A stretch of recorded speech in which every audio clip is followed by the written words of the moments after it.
Coach, big 3 points on the road against Toronto. What about that win on the road did you see from the team that makes you feel confident that this team can do what you want them to do, which is make that push for the playoffs? Yeah, listen, we have 8 matches left, and the other night was extremely important versus Toronto. The circumstances within the game told us even more beyond the 3 points. We're up 1-0 with 8 minutes to go. We end up giving up a goal, right? And at that point, we've experienced that a few times this year.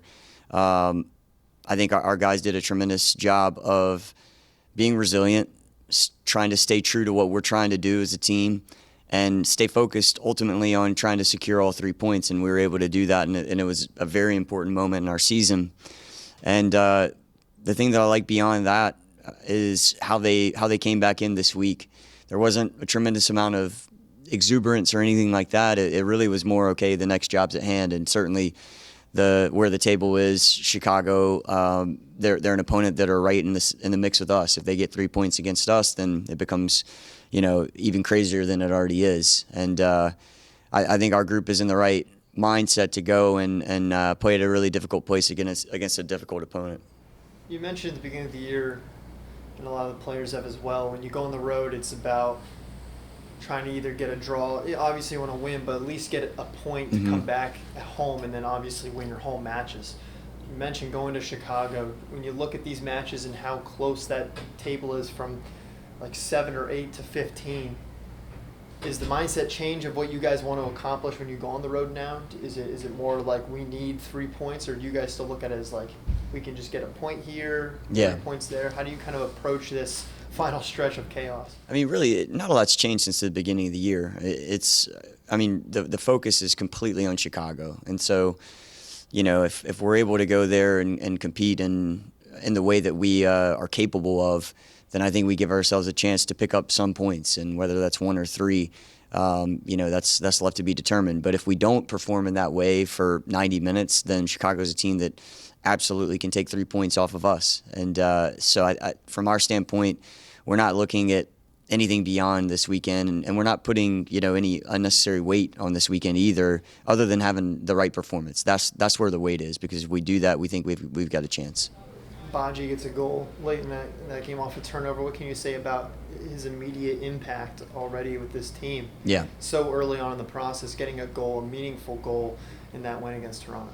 I was so happy for him. I mean, he's someone that I knew would make an impact in this group, and he's done that beyond the goals already. I think he brings just a tremendous calm to our group in terms of being in this position before and knowing that there's everything still in front of us, and he's been in those types of situations with different clubs, and so that experience is what we need, and certainly whenever he's able to get his first goal for the club, that's why he's here. He's here to make an impact like that, and he's done that beyond just this first goal for us.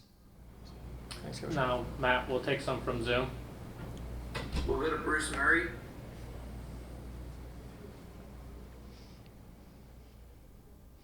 Hey, Troy, congratulations. Oh, thanks, Bruce. Appreciate it, man. What a great game. What a great game. Nice to play with, I guess, full squad. Yes. Yeah. Once in a while.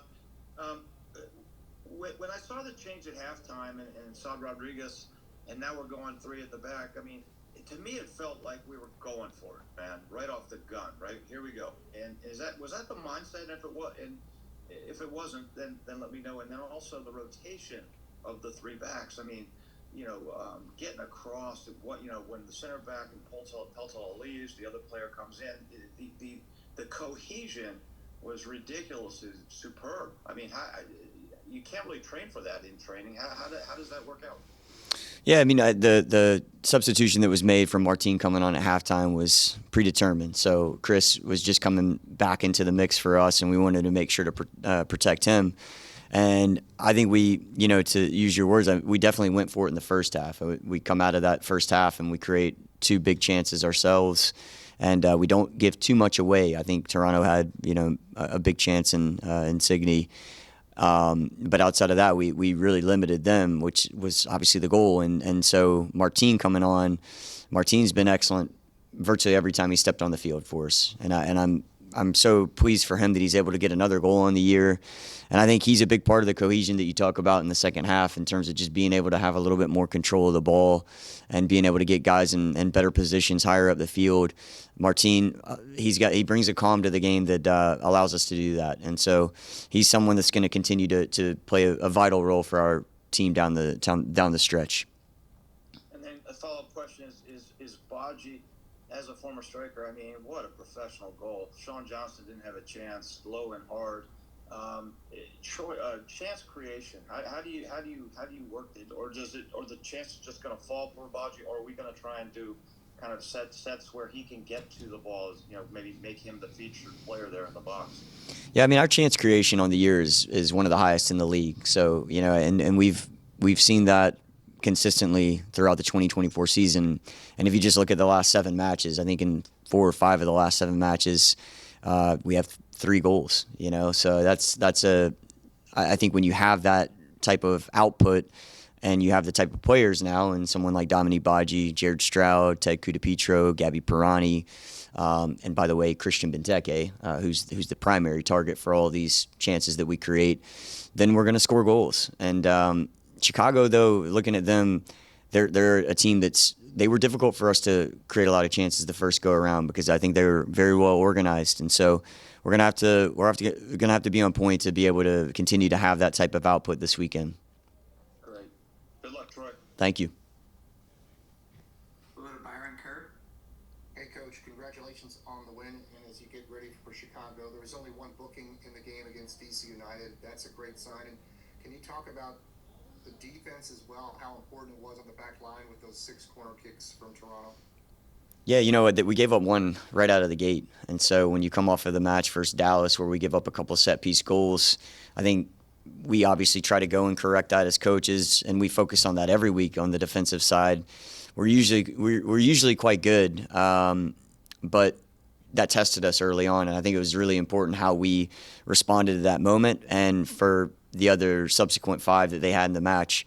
And those types of moments in the game, especially at this stage of the year with 8 matches left, those become more and more important. And Zach Prince, I can't say enough about how he organizes us on the attacking side. Again, I think we're second in the league behind Philly in terms of expected goals created off of set pieces, and we score a lot of goals as well in those moments. But defensively as well, he organizes in a great way. And we just trained that today. And so this weekend, more are coming at Chicago because they're very good in that area as well. And Bruce, and you alluded to the substitutions, getting all the goals from the bench. How important is that to have this depth back, Coach, with the injuries and the red cards and stuff, to have a full squad? Yeah, you can feel the confidence from the group. So, again, I talk about the last 7 matches because we've had a good run here beyond the two matches that we drop are against Mazatlan and Dallas, where we're down a man for significant amounts of time. And both those matches are competitive. I think the reason you're seeing us be in a good run of form right now is because we have the group back together for the most part. We have a couple injuries. David Schnegg being out doesn't help. Connor Antley, we lost him earlier in the year, and Jackson Hopkins. We'd love to have all those guys, as well as Russell Canals now coming back in the mix. But we are getting healthy, and there's confidence there because when Gabby comes on, Bodge comes on, Jacob Merle comes on, Garrison Tubbs, Martin, the level doesn't ever drop. And that's if you can do that, then you've got a chance. Thank you for your time. And Troy, we have one last question submitted from Dave Johnson. He says, so many times this season, the bench has been a spark for your team. Can you speak to the culture of the locker room and why the bench has been such a source of energy for you? Yeah, I mean, the culture and the environment is something that we've been very deliberate about and spent a lot of time on this year in terms of trying to make sure that we are all pulling in the same direction.